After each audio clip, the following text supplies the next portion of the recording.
Selamat siang, Pak Guru. Siang, Pak Guru. Apa kabar hari ini? Baik. Kabar baik. Selalu baik. Baik. Jadi Pak Guru juga kabarnya baik.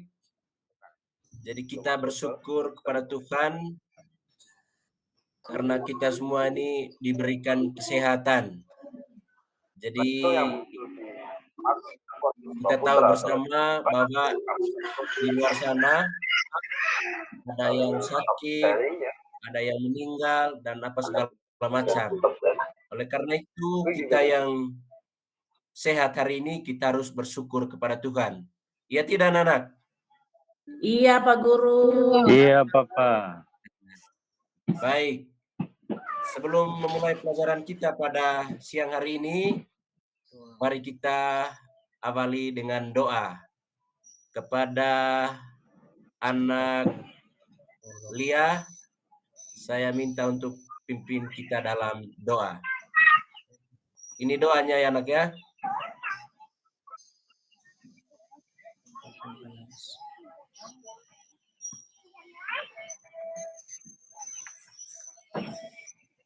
Silakan anak Lia.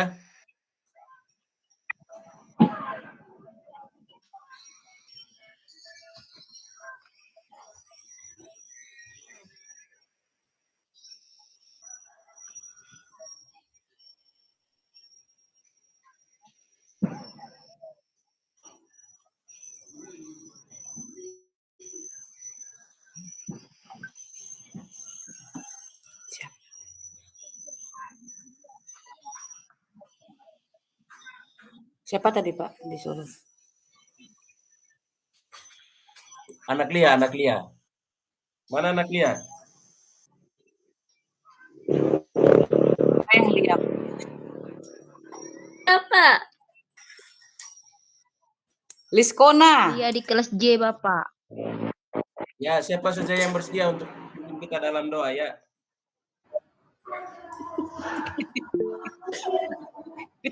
Doanya Bapak kabur. Baik, Bapak. Aduh, kurang besar Ya, tulisannya. Ya, Saya yang doa spontan saja Pak. Iya. Pak Martin. Oh ya, Pak Martin doa spontan. Martin. Ya, saya doa spontan saja Pak. Bapak Ya, kabur. silakan. Iya. Teman Martin mau berdoa Bapak Guru. Baik teman-teman, sebelum kita mulai pelajaran, marilah kita siapkan hati dan batin kita untuk berdoa. Dalam nama Bapa dan Putra dan Roh Kudus. Amin. Amin. Ya Tuhan Allah Bapa yang baik, Allah yang kudus dan kekal, puji dan syukur kami haturkan kehadirat-Mu atas segala rahmat dan kasih-Mu, sehingga pagi hari ini kami dapat berkumpul dengan Bapak Guru kami membahas pelajaran kami pada pagi hari ini. Kiranya Engkau membuka hati dan pikiran kami supaya kami boleh menyerap pelajaran dengan baik. Doa ini kami sampaikan kepadamu lewat perantaran Kristus Tuhan kami. Amin. Amin. Dalam nama Bapa dan Tuhan Yesus. Amin. Amin. Baik, terima kasih Martin yang telah memimpin kita dalam doa. Baik. Silakan anak-anak. Baik, sebelum kita masuk pada pelajaran kita pada hari ini, mari kita berdiri lagi dulu. Kita Bapak Guru minta kalian untuk berdiri.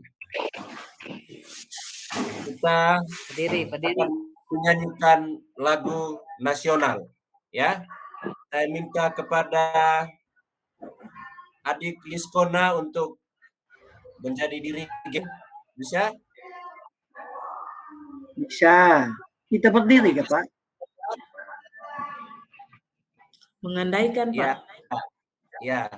Di sini ada teksnya ya, lagunya. Bapak Guru akan bukakan musiknya. Kita akan nyanyi lagu Indonesia Raya.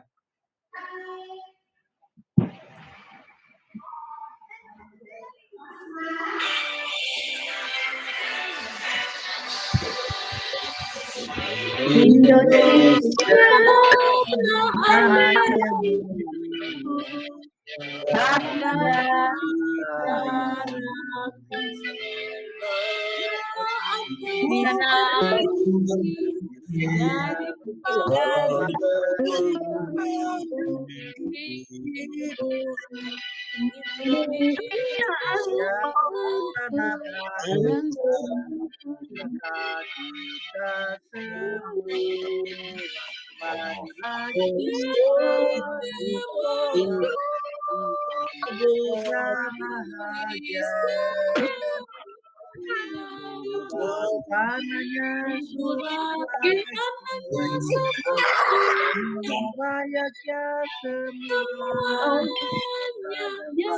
adalah hatinya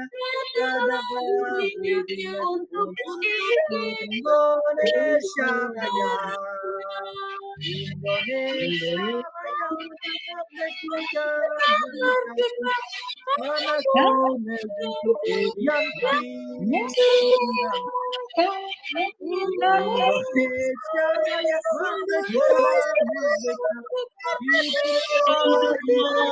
Indonesia Raya, merdeka,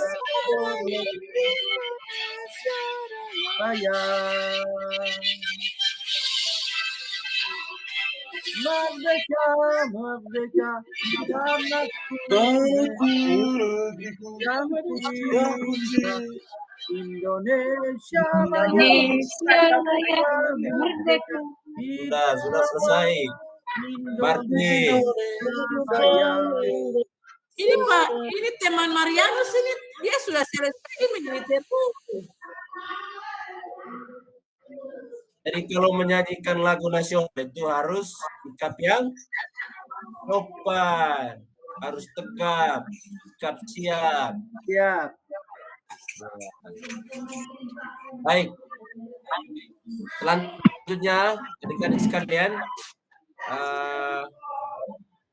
hari ini kita akan sama-sama mempelajari tema tentang sengsara dan bakat Yesus. Tapi sebelumnya, minggu lalu kita sudah sama-sama mempelajari tema tentang tugas perutusan Yesus sebagai murid Yesus.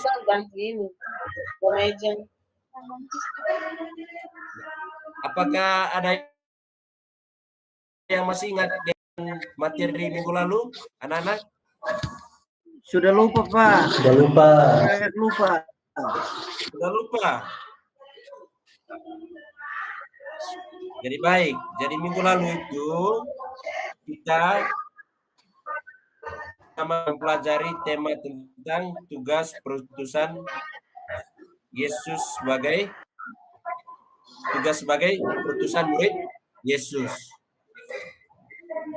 Jadi di dalam tugas ini ada 4 sikap yang mau ditunjukkan oleh Yesus kepada para muridnya. Yang pertama, sikap yang pertama itu tidak boleh memilih teman atau memilah teman. Jadi itu kita bebas. Jadi jangan memilih teman bahwa ini teman orang agama Islam, ini teman yang agama Hindu, tapi kita bebas untuk memilih. Itu sikap yang ditunjukkan oleh Yesus. Kemudian yang kedua, tidak boleh melihat latar belakang. Jadi Yesus itu memilih para muridnya itu tidak melihat latar belakang. Artinya dia itu orang miskin kah atau orang yang sederhana kah? Nah, itu tidak. Tapi dia bebas untuk memilih. Begitu.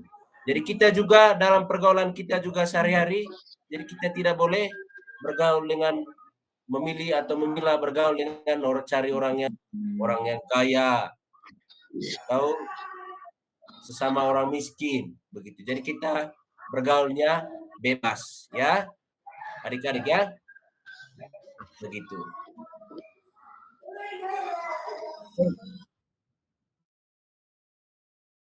Selanjutnya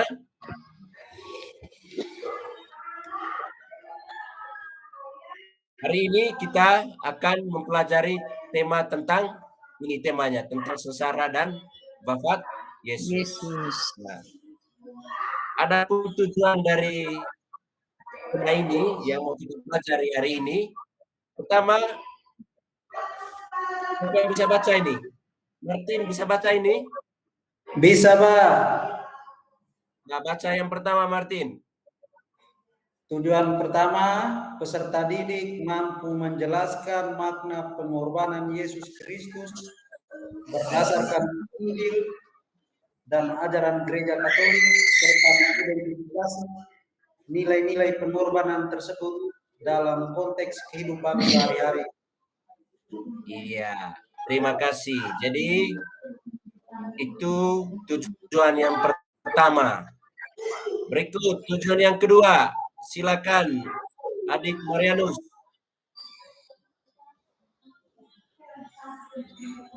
Yang kedua, peserta didik menunjukkan sikap empati dan kepedulian terhadap sesama, terutama mereka yang miskin, menderita, dan kekurangan sebagai bentuk penerapan nilai pengorbanan Yesus dalam kehidupan nyata.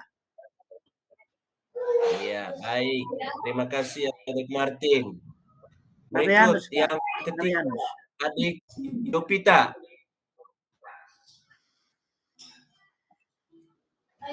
Yang ketiga, iya Pak. Ya, peserta didik.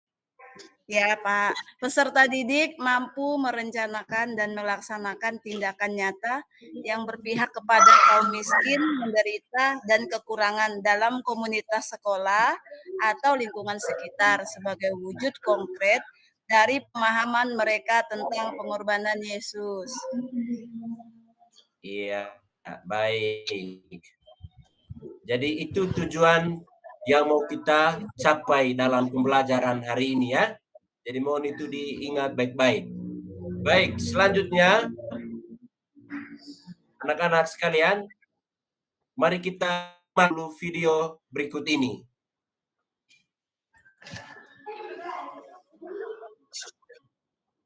Menanggapi Yesus. Kemudian Yesus dibawa menghadap imam. Lalu semua imam kepala, tua-tua di Taurat berkumpul di situ. Imam-imam kepala, malah seluruh mahkamah agama mencari kesaksian terhadap Yesus supaya dia dapat dihukum. Beroleh. Banyak juga orang mengucapkan kesaksian palsu terhadap dia. Tetapi kesaksian-kesaksian itu tidak sesuai satu dengan yang lain. Maka imam besar bangkit berdiri di tengah-tengah sidang. Bertanya kepada Yesus, katanya, "Tidakkah engkau memberi atas tuduhan-tuduhan saksi ini terhadap engkau?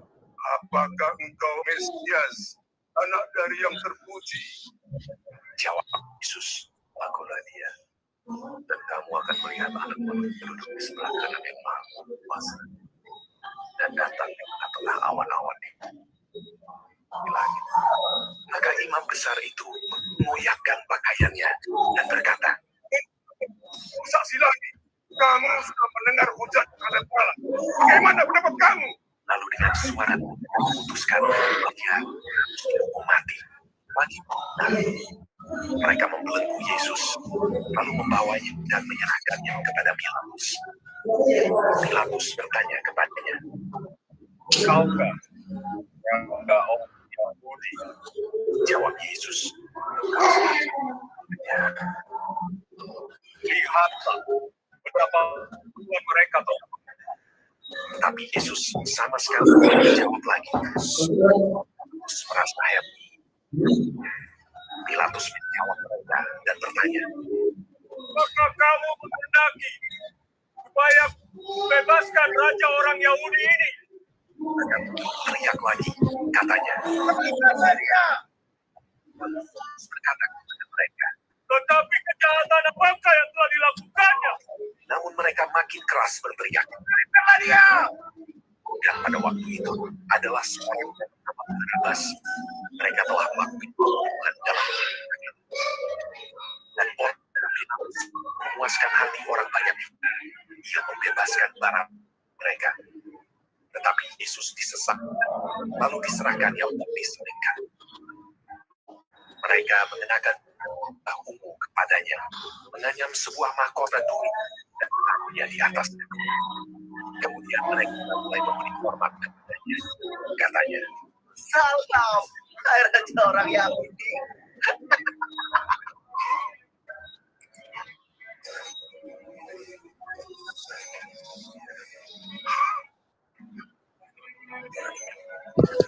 Pada waktu itu, seorang yang bernama orang kirim yang datang dari luar kota, dan orang itu mereka paksa untuk memikul salib Yesus.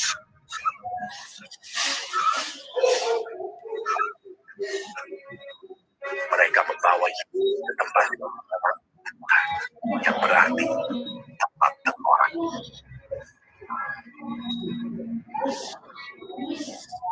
Kemudian mereka menyalibkannya.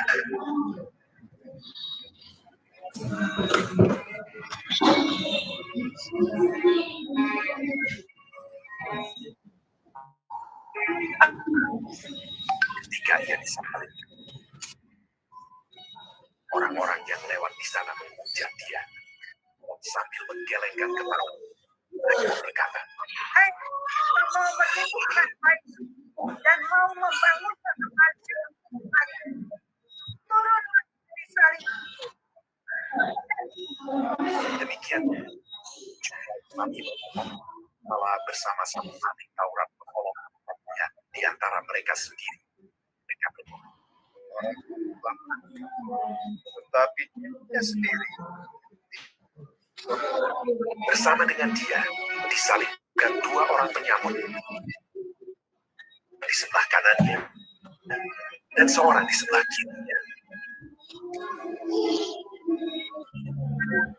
Engkau manalah, selamatkanlah dirimu dan kami. Kami mempercayakan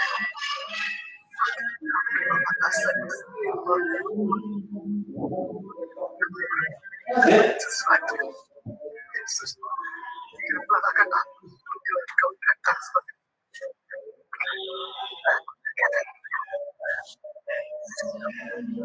hari ini Kau akan bersama-sama dengan di dalam hidup. Pada jam 12, kegelapan meliputi sekolah. Dan pada jam 3, berserulah Yesus.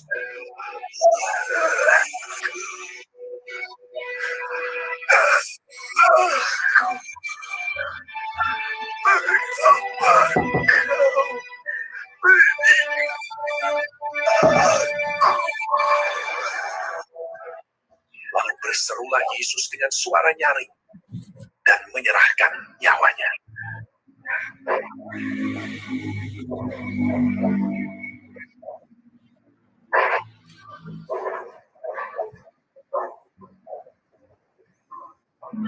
Ketika itu, tabir Tuhan atas sampai ke bawah.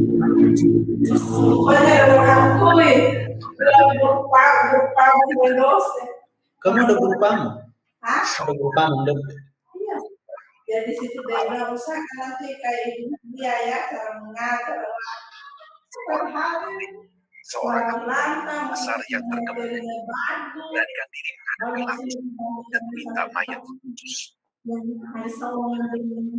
Lalu ia memanggil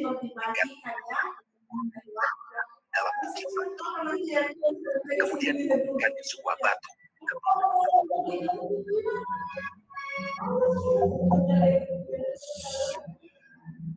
Keesokan hari, yaitu sesudah hari persiapan,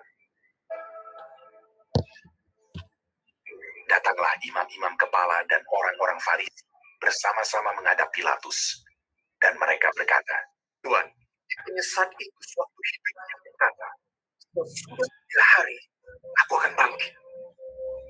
Karena itu, perintahkanlah untuk menjaga kubur itu sampai hari ketiga." Dan dengan bantuan penjaga-penjaga itu, mereka meraih kubur itu dan menjaganya.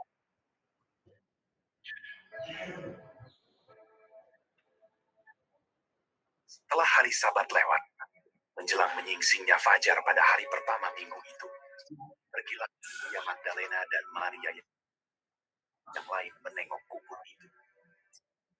Maka terjadilah gempa bumi yang hebat, sebab seorang malaikat Tuhan turun dari langit dan datang ke batu itu dan menggulingkannya, lalu duduk di atasnya. Wajahnya bagaikan kilat dan pakaiannya putih bagaikan salju. Dan penjaga-penjaga itu gentar ketakutan dan menjadi seperti orang-orang mati. Tapi malaikat itu berkata kepada perempuan-perempuan itu, "Janganlah kamu takut, sebab aku tahu kamu mencari Yesus yang disalibkan itu. Ia tidak ada di sini, sebab ia telah bangkit, sama seperti yang telah dikatakannya. Mari, lihatlah tempat ini terbaring. Dan segeralah pergi dan katakanlah kepada murid-muridnya bahwa ia telah bangkit dari antara orang mati. Ia mendahului kamu ke Galilea. Di sana kamu lihat dia." Mereka segera pergi dari kubur itu dengan takut dan dengan sukacita yang besar, dan berlari cepat-cepat untuk memberitahukannya kepada murid-murid.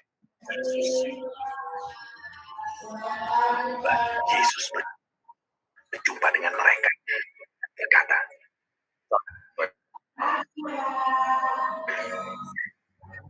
"Jangan takut, katakanlah kepada saudara-saudaraku supaya mereka pergi ke Galilea. Dan mereka akan melihat aku." Ketika mereka di tengah jalan, datanglah beberapa orang dari penjaga itu ke kota dan memberitahu bahwa segala yang terjadi itu kepada lalu memberikan sejumlah serdadu-serdadu itu dan berkata, "Kamu harus mengatakan bahwa murid-muridnya datang malam dan mencurinya. Ketika kamu sudah..." Mereka menerima uang itu dan berbuat seperti yang dan kepada mereka. Ke-11 murid itu berangkat ke Galilea, ke bukit yang telah ditunjukkan. Yesus mendekati mereka dan berkata, "Kepadaku telah diberikan segala kuasa di surga dan di bumi.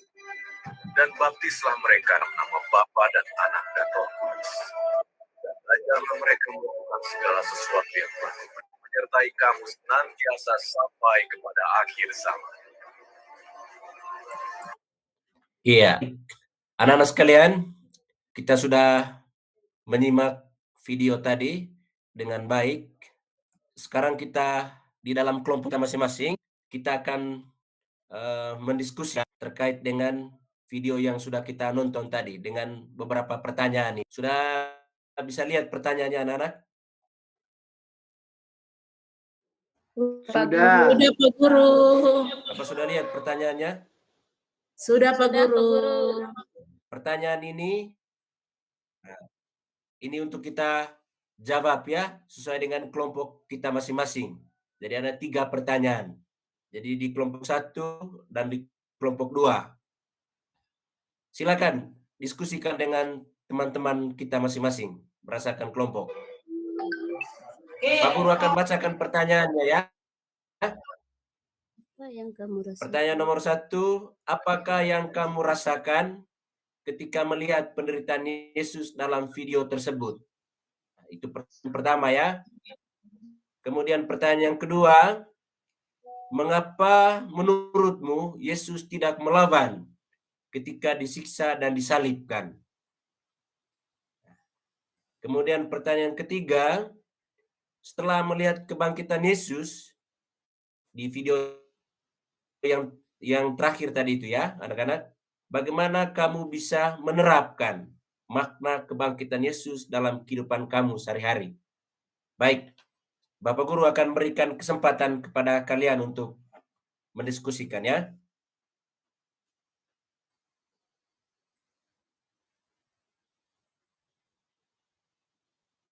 Martin.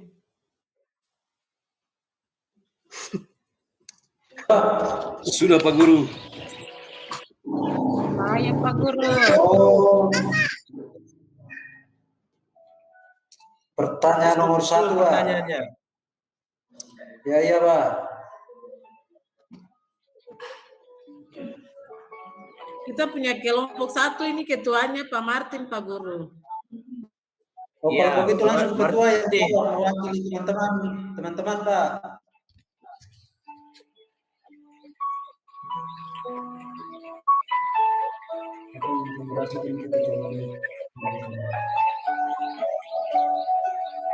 Sudah, Pak. Sudah. Baik. Pertanyaan nomor 1. Siapa yang bisa jawab dari kelompok 1? Silakan. Oh, saya. Yang dirasakan Pak Guru, rasa sedih Pak Guru. Ya. Melihat kesengsaraan yang dialami oleh Tuhan Yesus. Iya. Baik. Yang berikut. Kelompok 2. Silakan. Martin. Yesus tidak merasa terharu dan sedih Pak Guru. Hasil diskusi dari teman-teman untuk menjawab ya. kedua, mengapa Yesus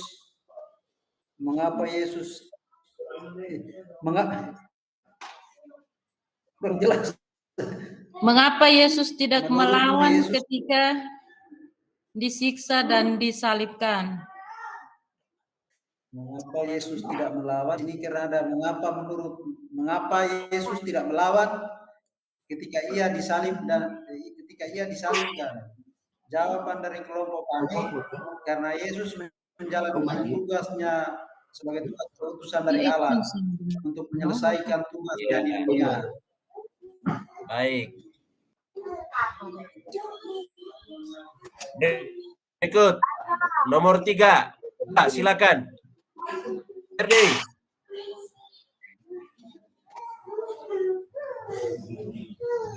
Baik Pak Guru.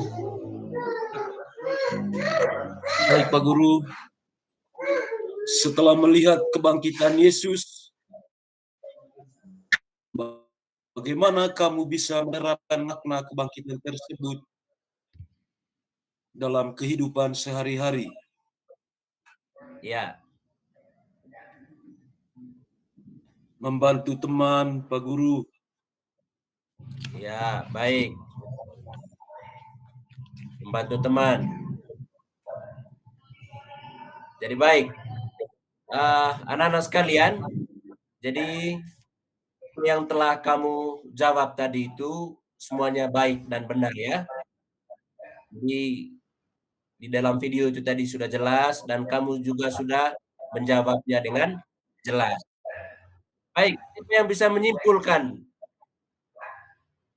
jawaban tadi dengan berbagai jawaban? Marianus bisa menyimpulkan? Saya coba, Pak. Ya, coba untuk menyimpulkan, Marianus. Baik, dari jawaban teman-teman tadi, saya dapat mengambil satu kesimpulan. Yang pertama, apa yang kamu rasakan ketika melihat penderitaan Yesus dalam video tersebut? Jawabannya ada yang terharu, ada yang takut, ada yang sedih. Itu jawaban-jawaban itu benar. Mengapa menurutmu Yesus tidak melawan? Dia tidak melawan karena memang Yesus diutus untuk menembus dosa umat manusia dengan memberikan nyawanya kepada manusia sendiri. Dan setelah melihat kebangkitan Yesus, bagaimana kamu bisa menerapkan makna kebangkitan tersebut dalam kehidupan sehari-hari? Saya menarik kesimpulan bahwa dengan adanya sengsara dan wafat Tuhan kita Yesus Kristus, kita menjadi sadar dan bisa kita terapkan dalam hidup kita, saling membantu yang susah. Itu kesimpulan dari saya, meramu semua jawaban dari teman-teman. Itu saja, sekian. Terima kasih, Pak Guru. Tepuk tangan untuk Martin, untuk Marianus dulu. Tepuk tangan. Cukup semangat, Pak.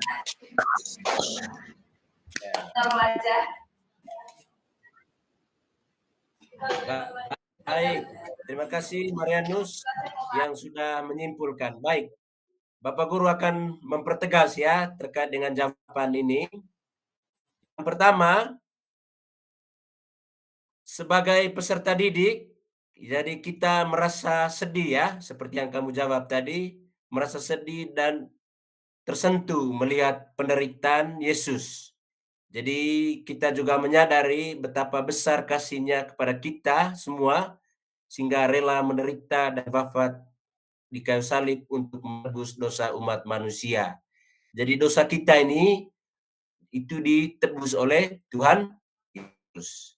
Itu yang pertama. Kemudian yang kedua, anak-anak, Yesus tidak melawan karena Ia menerima penderitaan tersebut sebagai bagian dari rencana Allah untuk menyelamatkan umat manusia. Jadi Yesus ingin menunjukkan kasih dan pengorbanan yang sejati, serta memberikan contoh kepada kita untuk berserah kepada kehendak-Nya dalam hidup kita. Ya.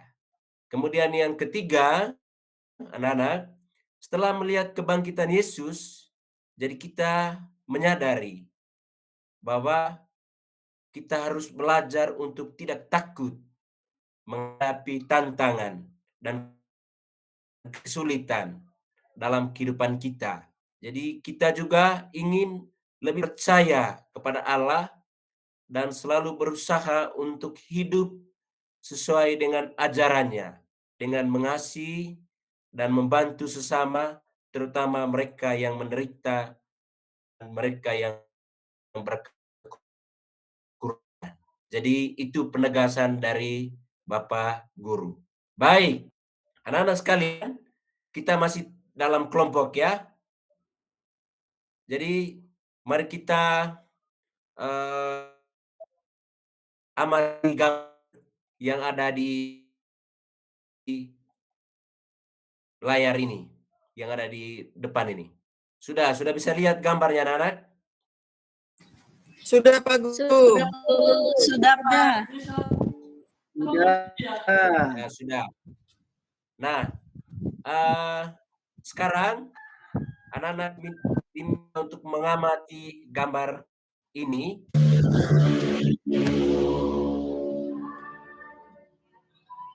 Dengan beberapa pertanyaan.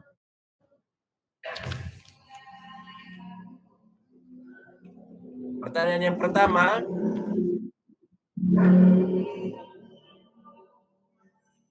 bercerita tentang apakah gambar di atas atau gambar yang ada di samping. Itu pertanyaan yang pertama ya.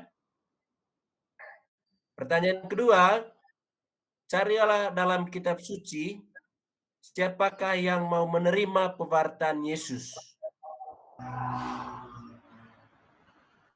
Pertanyaan ketiga, mengapa mereka menerima dan bersukacita dengan pewartaan Yesus.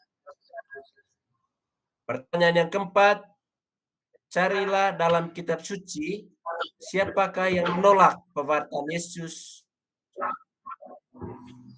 Lalu mengapa mereka menolak pewartaan Yesus? Pertanyaan yang kelima, bagaimana sikap Yesus ketika pewartaannya ditolak?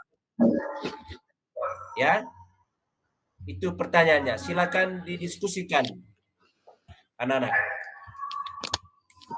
Sudah jelas, Pak. Ya. Sudah jelas, Pak. Sudah jelas pertanyaannya, kah? Sudah. Ya, baik. Silakan kamu kerja sudah.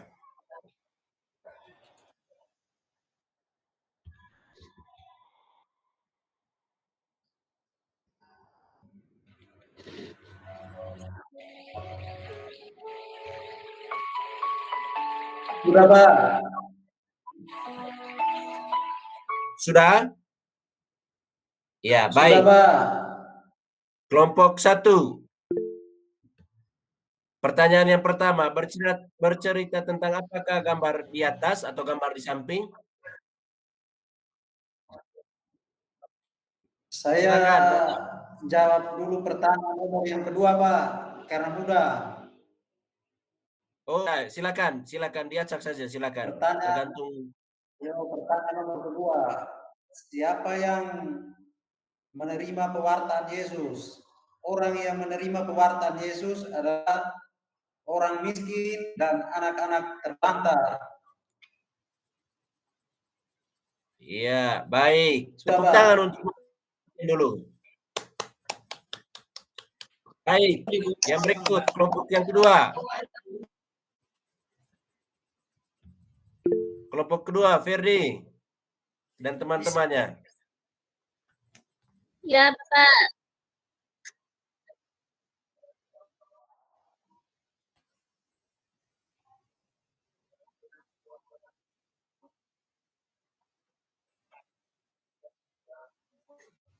Oh iya, membangkitkan orang mati.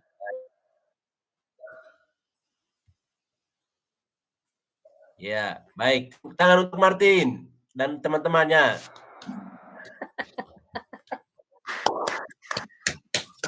Berikut. Pertanyaan berikut. Liskona, silakan.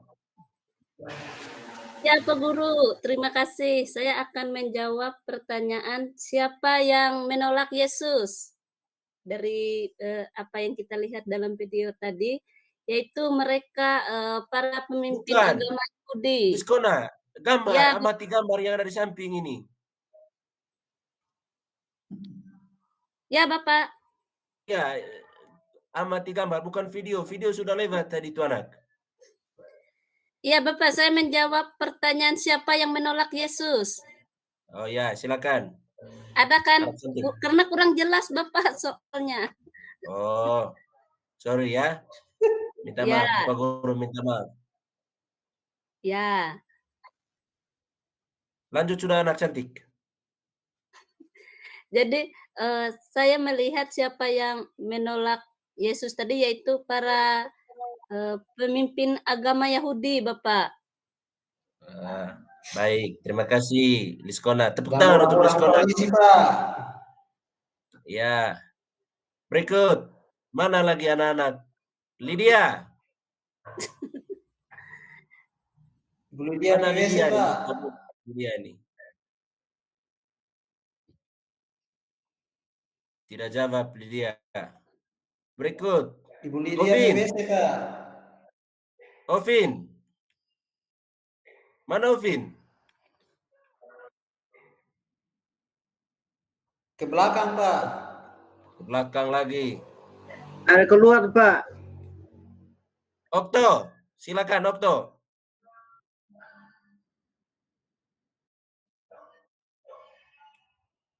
Okto ini macam tabernakel berjalan sejak Okto ini. Sopan betul. Jadi pastor nanti ya Okto ya.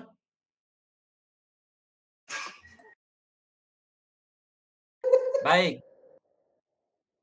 Marianus, silakan bisa menyimpulkan pertanyaan ini. Menyimpulkan gambar kah pertanyaan? Ya, menyimpulkan jawaban dari teman-teman tadi itu. Baik, setelah saya menyimak semua jawaban dari teman-teman mengenai gambar itu, satu, Yesus membangkitkan orang sakit ya, menyembuhkan orang sakit, ini tidak salah. Pemuda di Nain tidak salah ini. Terus dengan gambar-gambar yang lain, di sana bercerita tentang kehidupan Yesus dalam mewartakan sabda Tuhan. Itu saja mungkin dari saya. Terima kasih. Baik, terima kasih anak ganteng. Tepuk tangan untuk Marianus. Nanti jadi pastor ya Marianus ya? Sudah mau daftar seminari, Pak. Oh, baik. Terima kasih. Bapak doakan ya. Semoga kelas 9 toh terkabul. Baik. Bapak Guru akan memperjelas ya, menegaskan kembali terkait dengan apa yang kalian sudah jawab tadi. Jadi kalian tadi sudah jawab itu dengan baik dan gua dengan benar. Yang pertama, kelompok orang yang menerima pewartaan Yesus itu antara lain seperti yang dijawab oleh anak yang cantik tadi itu, Liskona, yaitu orang miskin dan sederhana. Karena mereka inilah yang merasakan secara langsung pewartaan Yesus baik melalui kata-kata maupun melalui mujizatnya. Kemudian yang kedua adalah para pendosa yang mau bertobat karena Yesus berkenan datang dan bergaul dengan mereka sehingga mereka merasa diperhatikan oleh Yesus. Yang ke-C, orang-orang sakit yang disembuhkan Yesus seperti yang digambar tadi itu orang sakit, itu pemuda di Nain, ya, begitu seperti yang disimpulkan oleh anak Marianus tadi.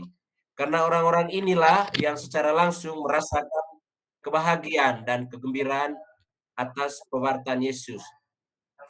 Kemudian yang terakhir itu kaum wanita dan anak-anak. Yesus itu berkenan hadir, peduli dan meninggalkan derajat dan meninggikan derajat mereka. Berikut kelompok orang yang menolak pewartaan Yesus. Pertama, para imam dan ahli Taurat. Karena mereka merasa kehilangan wibawa dan mulai berkurang pengikutnya. Sehingga mereka merasa semakin terancam oleh kehadiran Yesus.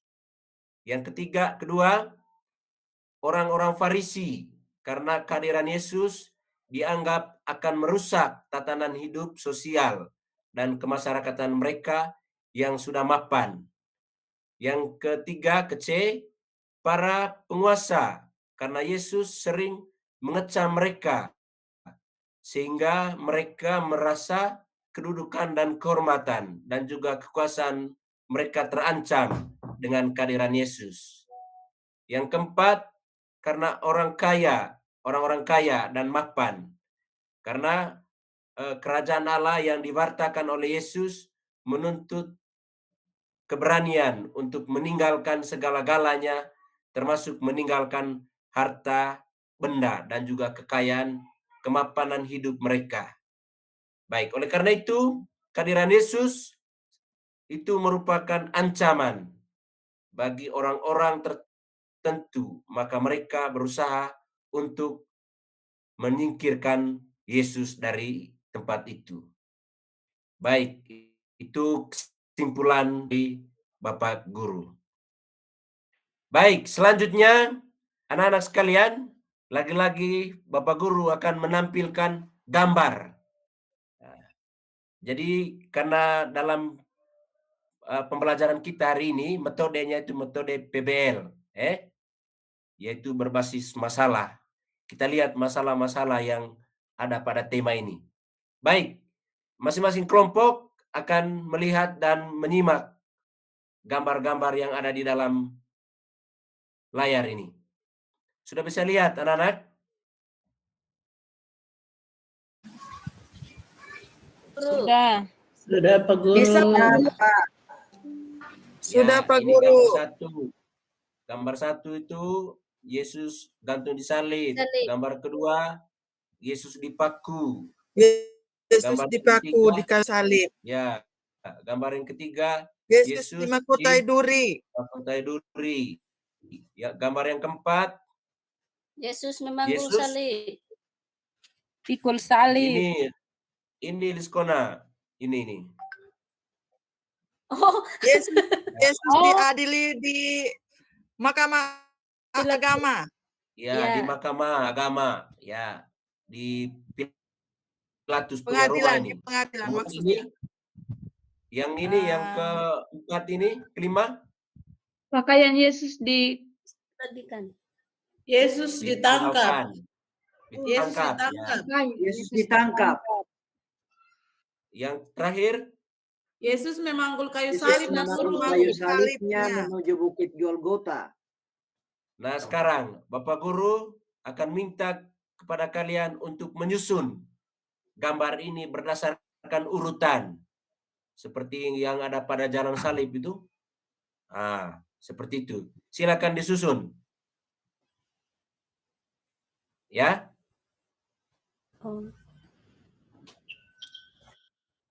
Disusun gambarnya ya anak-anak ya. Siap. Langsung jawab kah atau tunggu sampai di rumah? Tidak, sekarang. Sekarang, oke. Sekarang mau jadi pekerjaan rumah, bagaimana anak? Saya pikir pekerjaan rumah ya. Tidak. Ini Pak, nomor 1 itu 4, 3, 5, 5, 3, 4,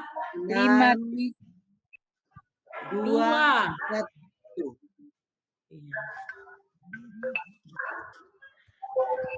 Tiga. Halo, 1, 2, 3. dari saya. Dari saya Pak Guru. 3, Nomor 5, nomor 4, 4, nomor 3, nomor 6, nomor 2, dan nomor 1. nomor 1. Iya. Iya. Baik. Nomor 1 terakhir Pak Guru. Kelompoknya Marianus, silakan Marianus. Sebagai ketua kelompok, saya mau menjawab, coba menyusun gambar ini. Yang pertama itu nomor 5, Yesus ditangkap. Kemudian nomor ini 3, ini kayaknya Yesus disiksa. Nomor 3 habis, nomor 4 Yesus dihakimi. Kemudian nomor 6 Yesus memanggul salib. Nomor 2 Yesus dipaku di kayu salib. Nomor 1 Yesus wafat di kayu salib. Terima kasih atas kesempatan yang diberikan. Iya, baik.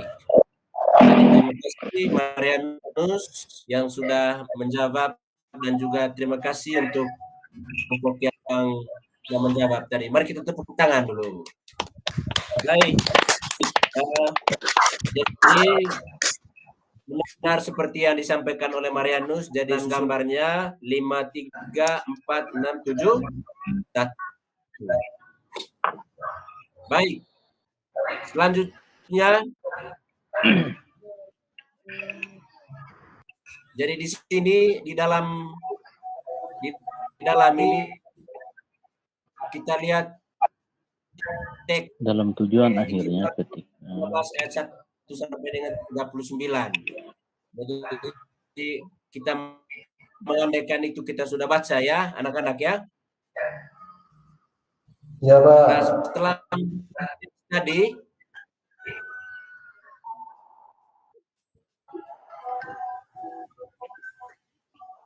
berikut dia punya pertanyaannya yang harus kita jawab. Pertanyaan yang pertama, mengapa kelompok orang-orang yang menolak perkataan Yesus itu untuk menyalib keras Yesus? Pertanyaan yang kedua, mengapa Yesus mau menjalani peristiwa menderita, sengsara, dan wafat di kayu salib? Pertanyaan yang ketiga, bagaimana sikap Yesus dalam menghadapi penderitaannya? Yang keempat, sikap apa yang dapat kalian lakukan dalam meneladani sikap Yesus dalam menghadapi penderitaan? Jadi semuanya ini sudah ada di dalam kitab suci.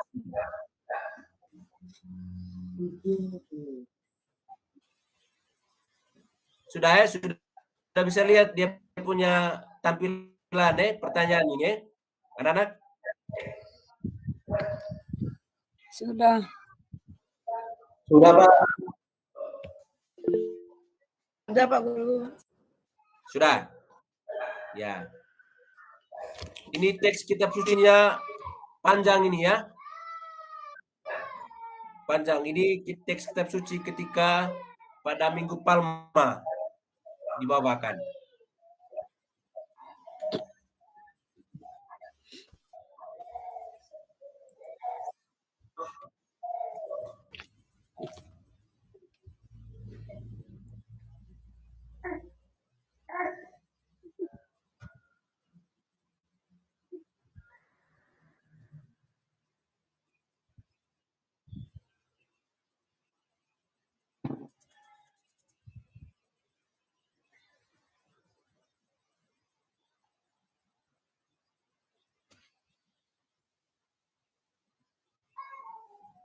Baik, soal nomor 2. Ya, silakan. Ferdi. Oh, nomor 1, silakan.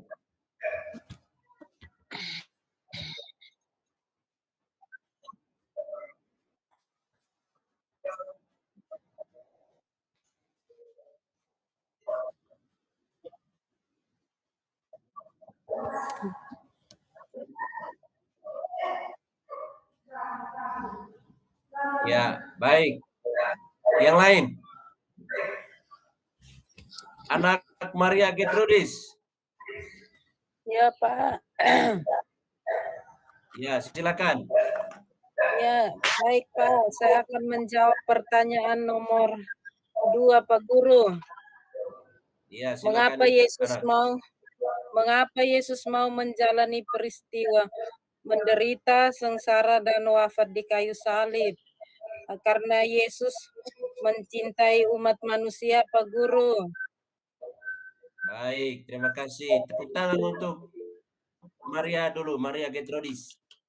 Berikut. Saya, Pak Guru. Diskona, silakan. Semangat sekali Diskona ini. Baik, Pak Guru. Saya akan coba menjawab yang nomor C. Bagaimana sikap Yesus dalam menghadapi penderitaannya?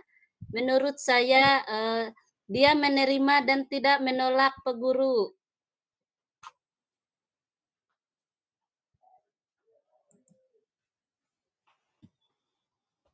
Iya, baik. Berikut. Pertanyaan berikut. Martin. Saya, Pak Guru. Baik, sikap apa saja yang dapat kalian lakukan dalam meneladani sikap Yesus ketika menghadap penderitaannya? Pertama adalah tabah, dan yang kedua adalah tanggung jawab terhadap tugas yang telah diberikan. Iya, baik. Terima kasih, Martin. Siapa lagi yang angkat tangan tadi itu? Bu Yopi, silakan. Saya mau menjawab nomor 1. Mengapa kelompok orang-orang yang menolak pewartaan? Baik, Pak Guru, seulang. Saya ingin bertanya nomor 1. Mengapa kelompok orang-orang yang menolak pewartaan Yesus itu bersikeras untuk menyalibkan Yesus? Yang pertama, karena mereka tidak mengakui bahwa Yesus itu adalah Tuhan. Lalu yang berikut, mengapa Yesus mau menjalani peristiwa menderita, sengsara, dan wafat di kayu salib? Karena Yesus datang ke dunia ini untuk menyelamatkan umat manusia dengan menderita di kayu salib. Sudah, Pak Guru. Iya. Baik, terima kasih untuk Yoviana. Tepuk tangan dulu untuk Yoviana. Sama-sama, Guru. Baik.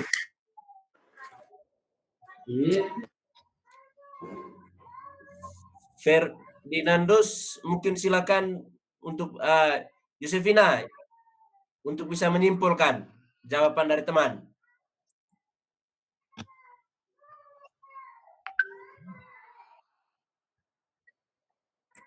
Yosefina.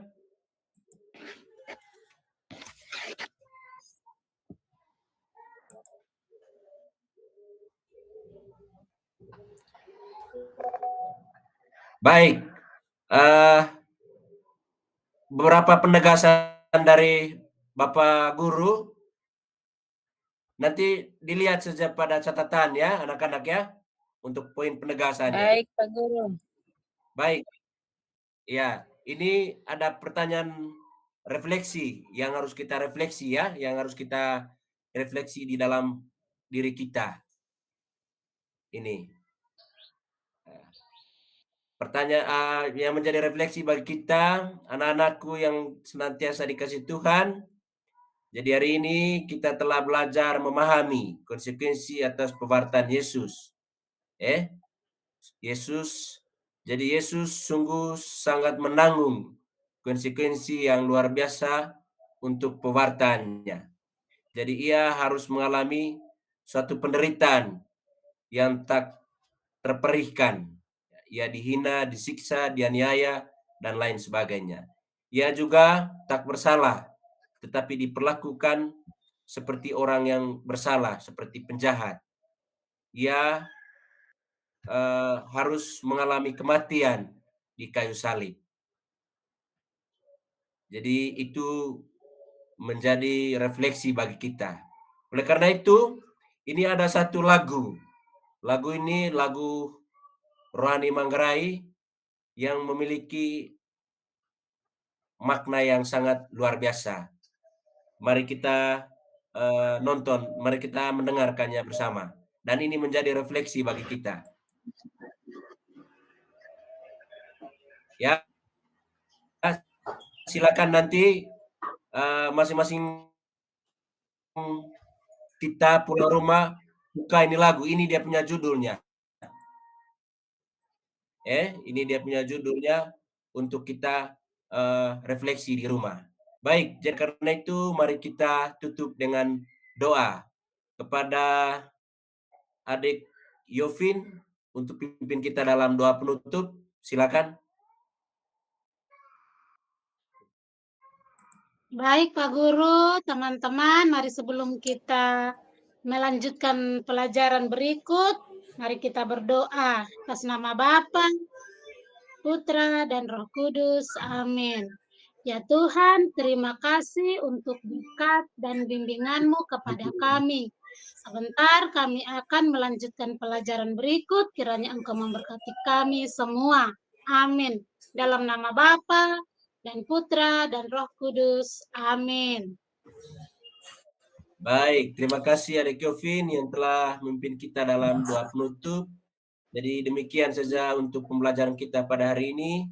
Selamat siang untuk kita semua. Selamat siang, Pak. Selamat siang, Pak Guru. Selamat siang.